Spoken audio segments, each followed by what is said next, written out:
Well, is everyone? Amen. It was something we're going to be here for the entire evening. All right. That's so good. We could barely cut in the middle. Yeah. Cut it off. Oh, Lord. Well, it's good to be in the house of the Lord. You're in the house of the Lord. It feels so good. Amen. Yeah, like the world is not there no more, That's Jesus Christ says, if you are loving things of the world, you are leaving of Him. And we see exactly what He will have to offer. There's all the problems, high cost of living, sicknesses, diseases, hatred, and all type of things in this world today. And it's too much to mention. But thank God we as sons and daughters of a King, we have a lot of hope. Because the Bible gives us hope, so we won't go better than the worldly people. Because today the worldly people don't have hope. Because the people don't the Bible. Yeah, they don't even what the Lord said at all. They've been very rebellious. Very, very rebellious. They have all kind of excuses. Lots of excuses. But so far, we as believers, we have nothing to worry about. Because Jesus Christ is the hope for the race. He's so amazing. So amazing. We want to look at today, I want to look at the Beatitude. The Beatitude is in Matthew chapter 5. So I want us to looking at it for a while. Just looking at it for a while here. So like I said, I want to pray before I start. Read. Merciful and eternal Heavenly Father, as we come to you in Jesus' mighty, powerful name. Lord, we thank you, God, for this wonderful day where we can come into your house, Lord, and lift up our voices towards you, Lord, as a great King. And your Son, Jesus, is the Lord and Savior. The Holy Spirit is the Comforter. Father God, there is many parts in the world today, oh God, that they cannot do that. So many starvation, wars, rumors of wars. So many things happening in the world today, Lord. Sicknesses and diseases. But here we are today in a healthy mind and a healthy body. Thank you so much, Lord, for your goodness and your good hope that you give us. And we can come in house to worship you and to give you thanks and praises. Amen. So I'm going to read from the Beatitude, which is Matthew chapter 5, starting from about verse 5. He says, seeing the multitudes, he went up into a high mountain. And when he was the disciples came unto him. And he opened his mouth and taught them, saying. So Jesus Christ, you can see what Jesus Christ, what I really see here. That the world is lacking leaders. Leaders. Sometimes most of us may be deceived. And we may think that most of the people see are leaders. No. That's what the world is lacking. The world is lacking leadership. But today, the type of people that we're seeing, most of the time, in leadership position, they're more controlling people. They control you. They manipulate you. They victimize you. They oppress you. They see all kind of wrong things. Just to find a way, which is self-interest. So the world today is full of dictators than leaders. Because based on what the Bible says in 1 Timothy 3, give us a full definition of what the leaders, the characteristics of a leader. And we see what the world is, so the world is lacking leadership.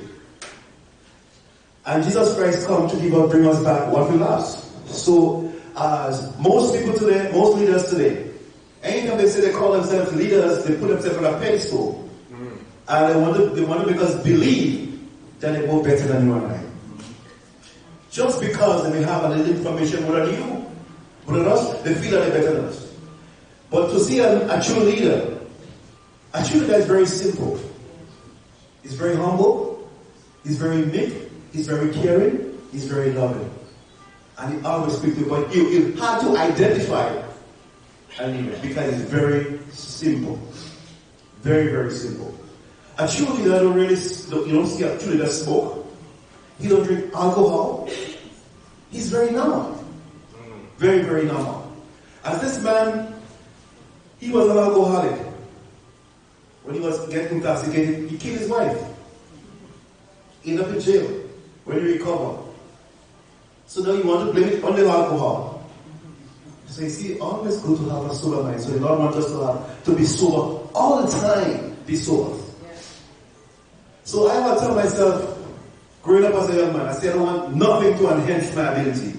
God make me normal, I want to remain normal. And let me use all the natural qualities to develop me. I don't think there's no other substance. I don't know. So what he says, so he said here, Jesus Christ thought upon the moment. So he went here and he said, he thought them. So in those days, how they used to call a teacher? They used to call them Rabboni. The word means master, teacher. So in those days, the students now used to always stand up. And the teacher used to sit down. But today now you find the students sitting down. And the teacher stand up. So you see everything change now. They stand for a long time. The students stand for a long time. So now when you find the students sit down now, they gossip. A lot of things are shocking them. Everything happens when they sit down. They're so relaxed. So in those days, the teacher always sit down and the students stand up. That's what is happening in those days. So they always have to be uncomfortable. When you're too comfortable, you miss out on the things what the teacher is saying. Yeah? So just like Jesus Christ, he sat down and he opened his mouth and he taught them, he said, blessed are the poor in spirit, for theirs is the kingdom of heaven. Yeah. And Jesus just always talk about kingdom here. And he said, blessed are the poor in spirit. So if you could turn the Bible over to Isaiah chapter 66. Let's look at Isaiah chapter 66. And hear what he says here. Isaiah chapter 66.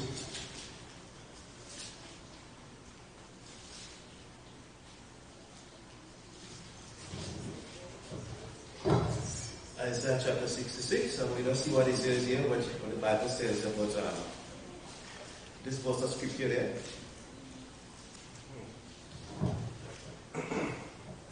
He says here, 66. Let's look at verse 2. He said, all these things had I made. All these things have I made, said the Lord. But this man I look, even unto him, is of a poor and contrite spirit, and tremble at my word.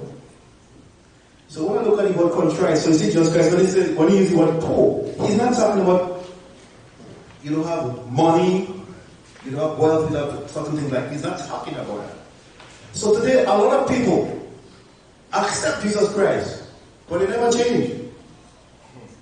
I am a Christian, but you look at the ways, look at the attitude, look at the behavior.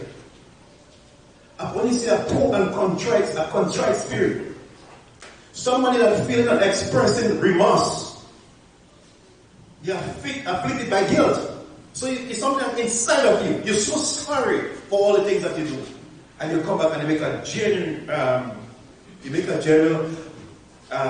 change by guilt. So the Bible says the way God dwells in a contrite spirit.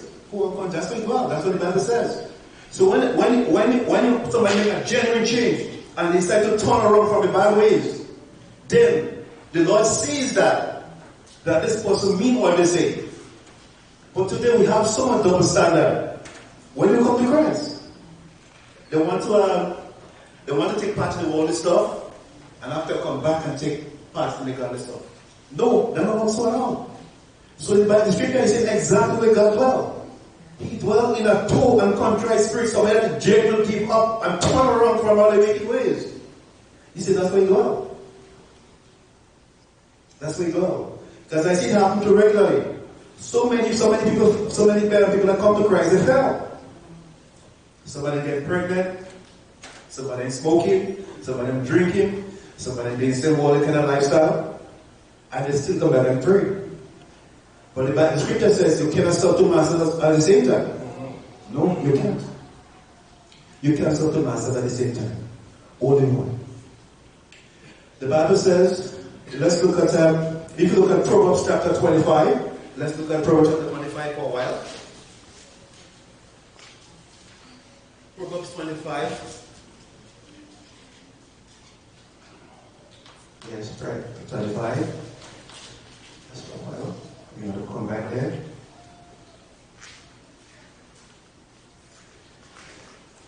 Let's take a look at time when we will get things going. Proverbs 25.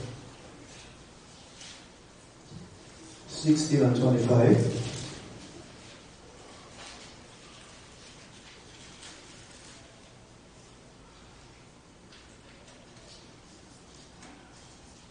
Yeah, 25. I think it's 25.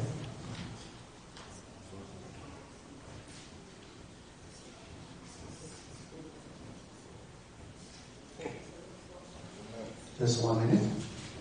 I want to get mixed up.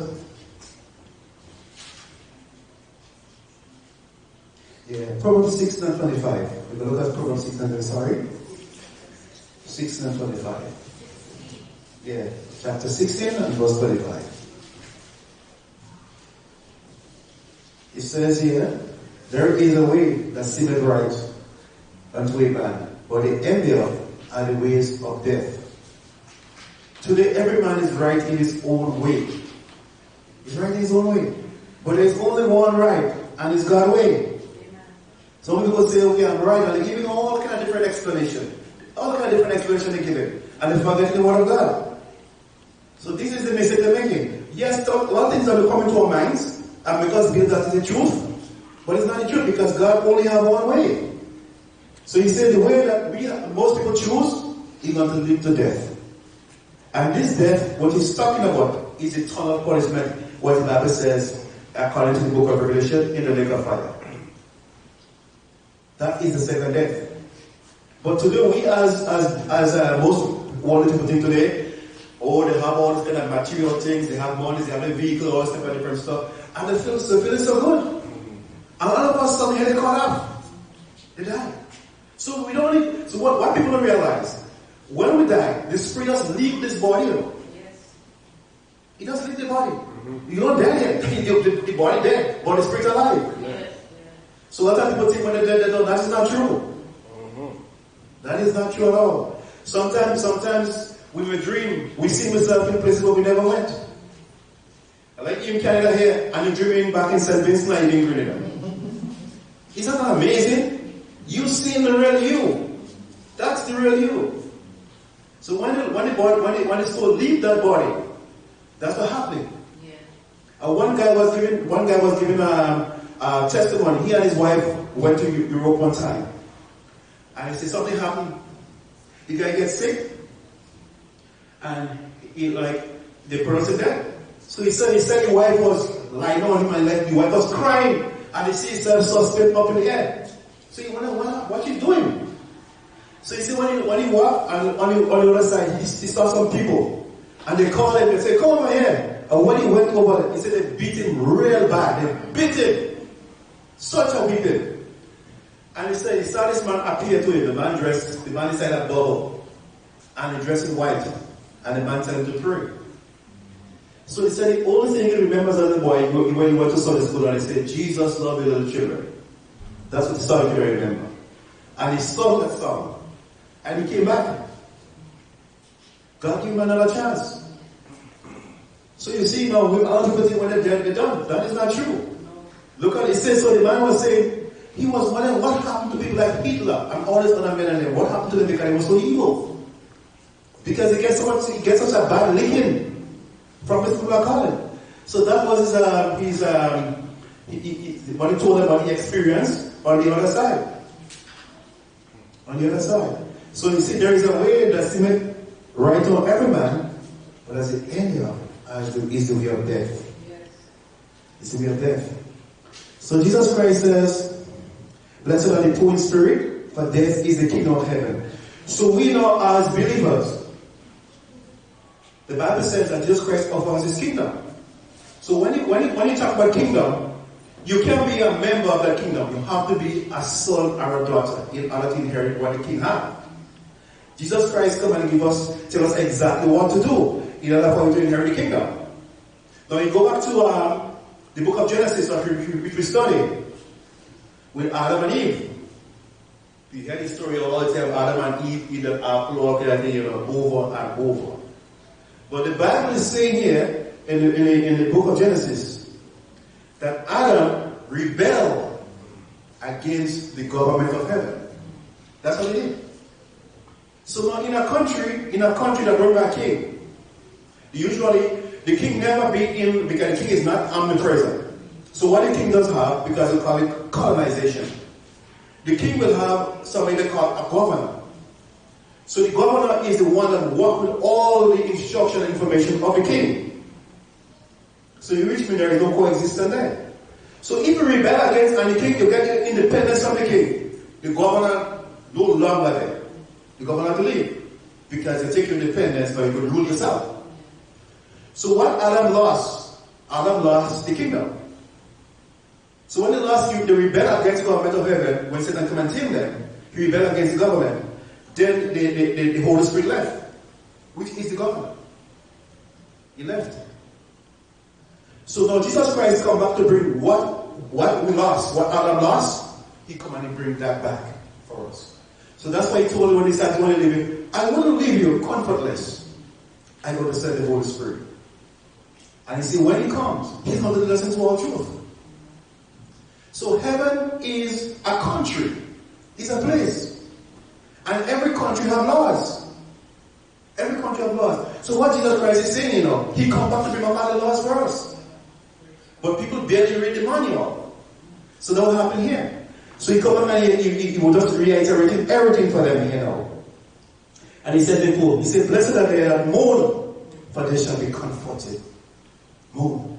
So it's all about when you get to realize the type of your lifestyle, your behavior, the things that you're doing in life, and you begin to change, that old person died. The old man died. So you begin to cry. And most of the time, when I come back to myself, I say, Lord, thank you for saving me. Because I remember when I was in darkness, I couldn't see. So now I can see now. My eyes is open. So I see all the wrongs I used to do before. So my life is changed. So it's like somebody died. The old man died. The old Francis died. So that is genuine change. So that's a new birth. So when you do that, when you make a genuine change, you feel light. You feel light, so you're not ugly all the people.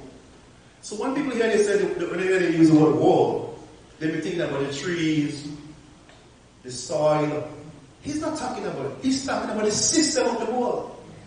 It comes from the Greek word cosmos. Cosmos. It means system. Jesus Christ says, if we are lover of the things of the world, we are enemy of him. What do we have to offer today? We see. There is no justice in this world. Today, our politicians, the type of things that they're legalizing, they're criminalizing a lot of stuff. Mm-hmm. Like, for example, gay and lesbians. The Bible, that's wrong. So what's about if everybody come gay and lesbian? What happened to the world? Not me. The whole world population, the whole world is going to die because they cannot have babies. The Bible says in the beginning, he created male and female. Yeah. And God make it real clear. And when you study the word male and female, man was the name of the species. Before, so he had another word to man, and he put hue to man. So hue is the God body, man is the spirit. So that's why they always say in the Bible, he said man. He's referring to both male and female. And when he broke it down, very easy, he put unto the woman, he said female.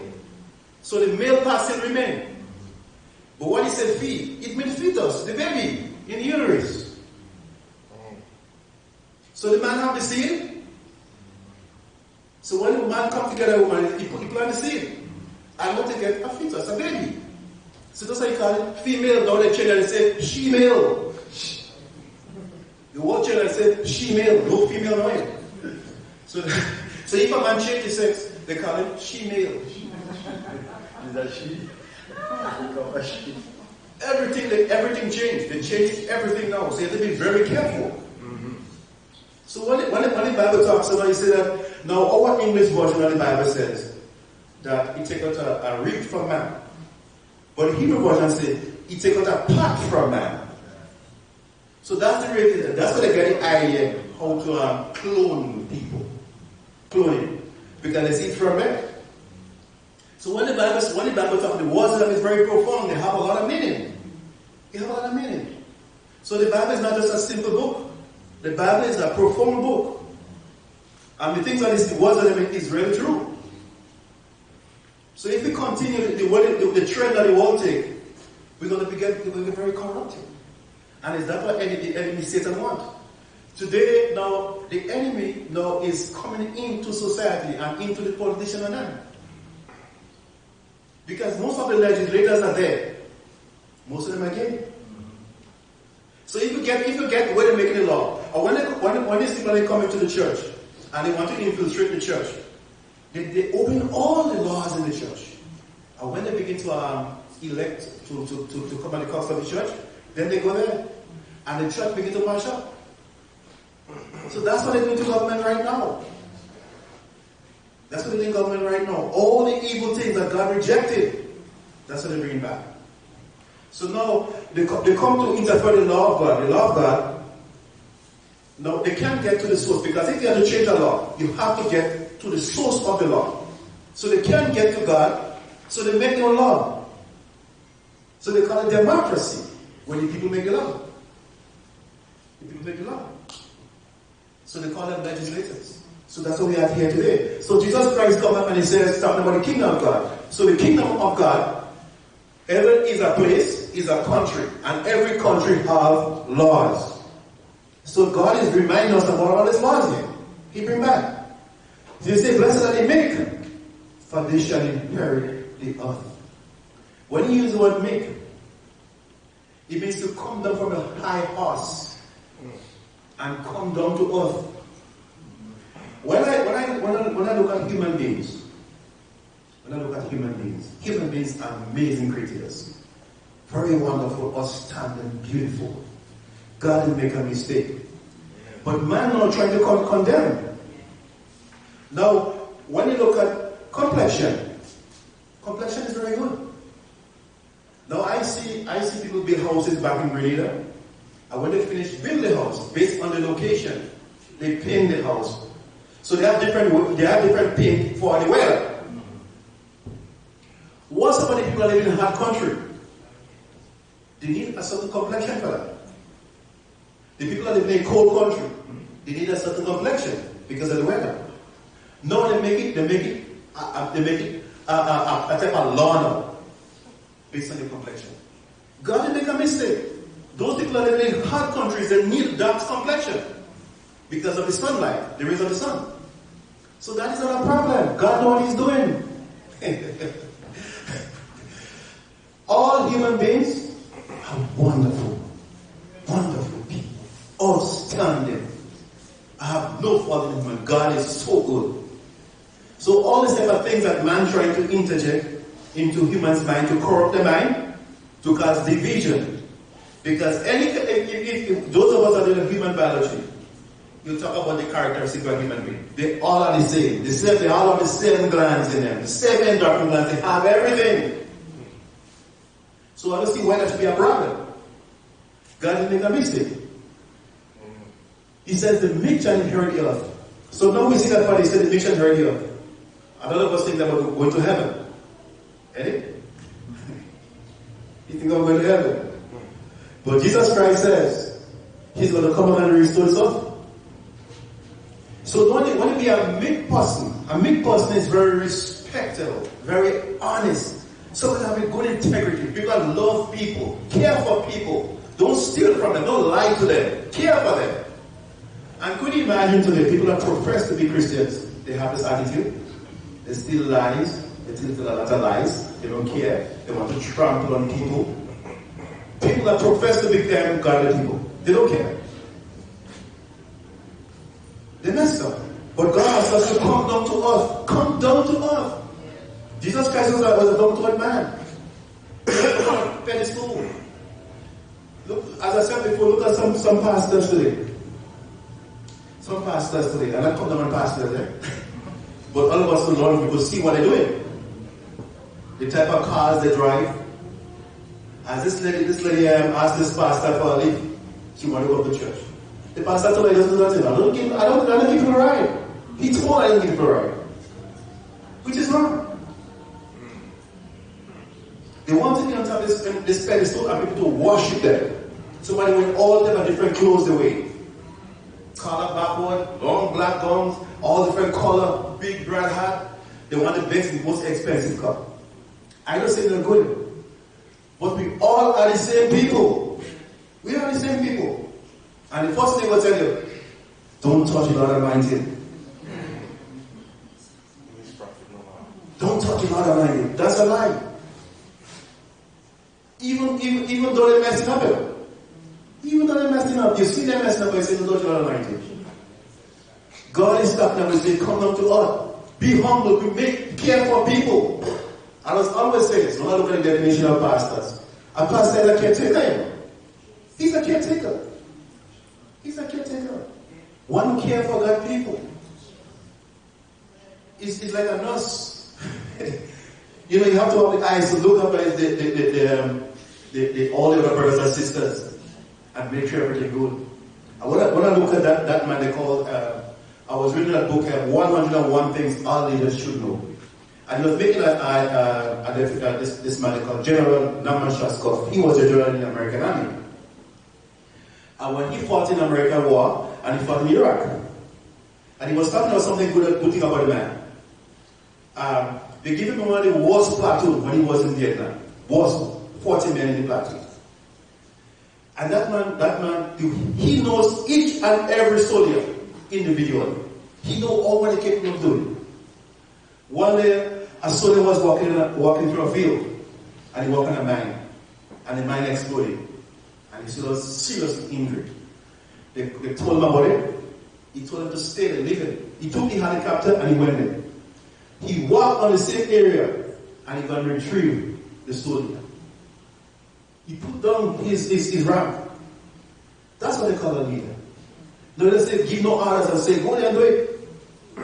And I want you to tell the difference between a manager and a leader. A manager will say, go on, look over there. But a leader will say, follow me.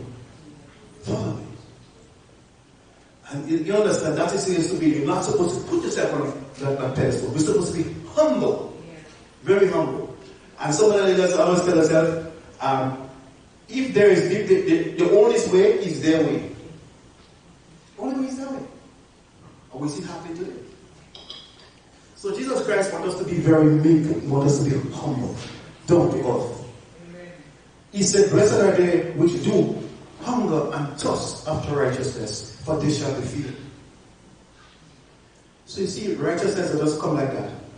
No, it don't come like that. You have to read, you have to pray, you have to practice it, and you have to become it. You have to be hungry for the thing.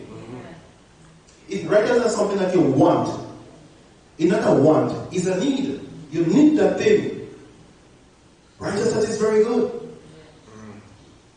And on the other hand, especially our young people today, young people, is a set of people we have to care very much for them. So brothers and sisters, those of you who don't know young people, please don't turn a blind eye to them. They are very important people in our countries, in our world today.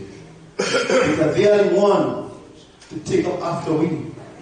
What are we teaching them? What example are we showing them? We see definitely the world fail.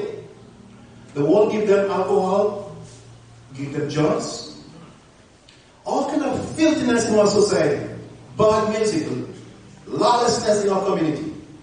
And the government says, okay. But we as believers, what are we doing? Are we seeing the condition that you're in? Are we seeing that? Even though they're not our brothers and sisters.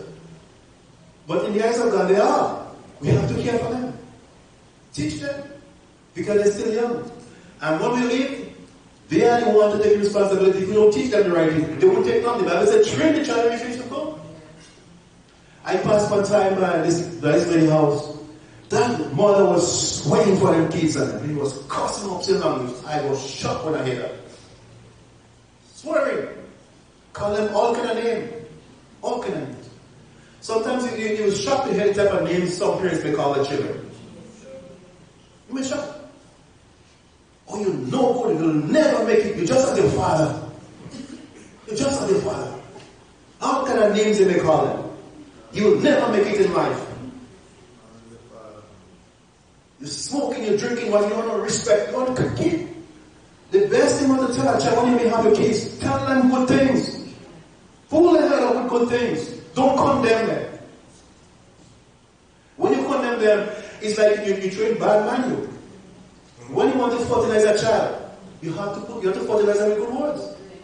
Because all information, when you speak, all information going in them. You're going right into the head. They don't forget it. And when you speak all this good thing, the child will make sure he'll prove to you the good thing you tell him, they're going to do it. Prove to you that you're going to succeed. That's why the Bible said, train the child. Train them the way they should go. We must not turn our backs on young people. Because the Bible says, every 40 years, there is a new generation. That's what the Bible says. So once you cross 40, there's a new generation coming back. You're heading for retirement. Heading for retirement. So what are the legacies that we leave behind for our children? What are we doing? This thing is very serious. And we see that the world is failing tremendously. And you're expecting kids are just getting like that. Righteousness is so important. You see, for they shall be feel. So the righteousness is going to feel us. Nothing else. He said, blessed are the merciful, for they shall obtain mercy. And that is also, today people hardly forgive. They want to return evil for evil. They want to return evil for evil. And I see that happen where I work in. This man was an atheist, and the man was not nice to me at all. Wasn't nice. But although he tried to bring me down, I still keep my faith. I don't turn around, I don't solve it. And all of a sudden, he and I became good friends. And I was so big, I said, hey, son, I hear you talking about God. He said, Francis, I know you use this, and I know you use that. So now we as believers, when we come citizens of a king, as the kingdom of heaven, we mustn't change no matter what environment we may be in. We have to be very respectful. Our behavior has to be right. That is important as we as believers. Because sometimes your behavior, you may go into a certain place, you don't have to say nothing. But just because of your behavior, and when you get entered into a group of people, they feel so good. Just your presence alone, you don't have to say nothing. Only your presence is accepted. Your presence alone. And sometimes when you have bad behavior, look at you coming. Look at her coming. I can't stand that woman. I can't stand that man. You're going to be saying these things. But once your behavior is correct as a believer, as a representative of the kingdom of heaven, we have to behave ourselves right. We have to respect. We have to treat people right. Do not condemn nobody. Appreciate people. Yes, it might be hard, but we have to throw it aside. Because that is the reason why we become citizens of a king. That's the reason why we become citizens of the kingdom of heaven. So today when people come and they say they go to church, we don't want to hear this nonsense. People talk about but when you preach the kingdom and let them know exactly what the king is talking about, they want to go to God. And just before Sister Duncan, are we praying the church today? Yes. Okay, so that's time goes so fast. So let's go to my closing. Let's go to Revelation chapter 21. I just want to close with it.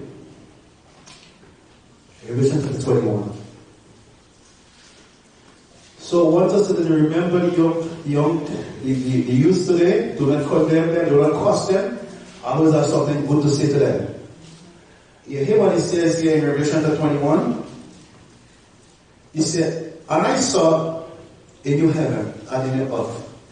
For the first heaven and the first earth was passed away, and there was no more sea. So this first earth, the Bible says, is going to pass away. I don't know where God is going to have us. God is going to have His people, the selected people, in a special place, because God is going to restore this earth.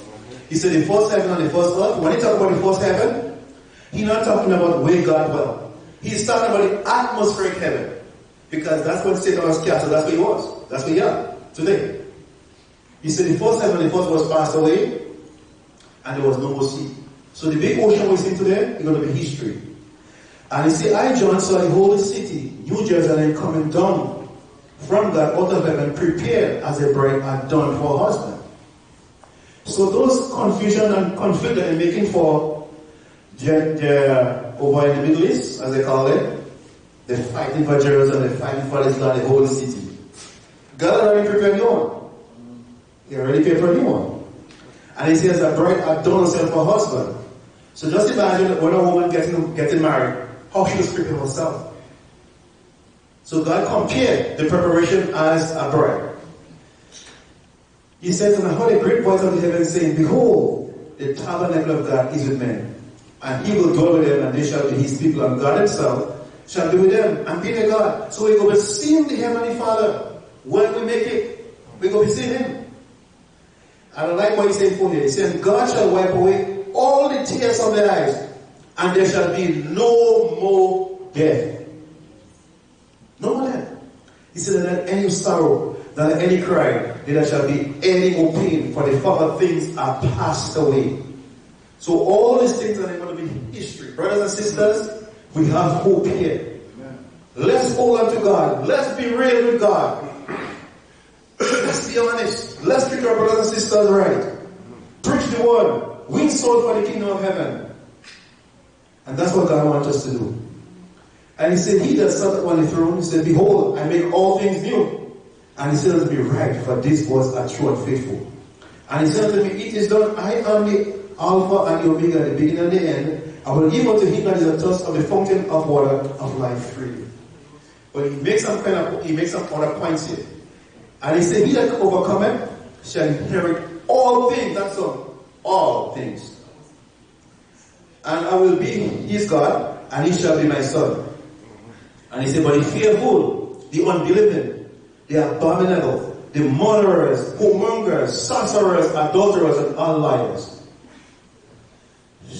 shall have their part in the lake of fire, which burneth with fire and brimstone, which is the second death. So the Bible, God make it clear here, it tells what will happen in the end time. Brothers and sisters, let's take God serious. All the instructions that he give us, let's carry it out. He talk about sins of omission, sins of commission. He give us the commission, let's carry it out. Let's preach it, let's live clean, let's take this thing serious.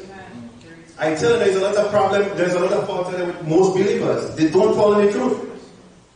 They live in, their life is very shaky. I could tell they have no respect. So, as I come to the end, I would like to call back Pastor Duncan back to the restaurant.